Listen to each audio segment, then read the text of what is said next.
Hello everyone, কেমন আছো সবাই? আজকে চলে আসলাম তোমাদের সাথে অনেক দিন পর একটা আমার ভয়েস দিয়ে ভিডিও। আর স্পেশালি আজকে ভিডিওটাতে অনেক কিছু আছে, একটু দেখে নিও দয়া করে। তো যাই হোক, আজকে ছিল একাদশী পার একাদশী। আর আজকের একাদশীর নাম হচ্ছে পুত্রদা একাদশী। আর গাছে অনেক ফুল ফুটেছিল, দেখো কত সুন্দর করে আমার গোপাল সোনাকে ফুল দিয়ে সাজিয়েছি। আর একাদশী মানে একটু কম খাওয়া দাওয়া করা, কিন্তু আমাদের ক্ষেত্রে সেটা হয় না। একাদশী মানে খাই খাই, দেখো কত রকমের প্রসাদ করেছি। সাবুর খিচুড়ি, তারপরে হচ্ছে সাবুর পায়েসও আছে, ফল আছে, তারপরে সালাদ, আলু ভাজা, 5 রকমের সবজি, বাদাম ভাজা, আলু সিদ্ধ, বাদাম দিয়ে মেখেছি ঘি দিয়ে, আর আছে সাথে জল।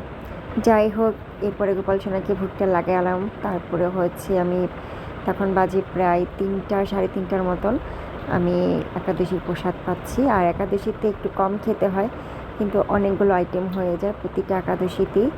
যাই হোক, একাদশী কে কে করেছো কমেন্ট করে জানাবো। হরে কৃষ্ণ সবাইকে।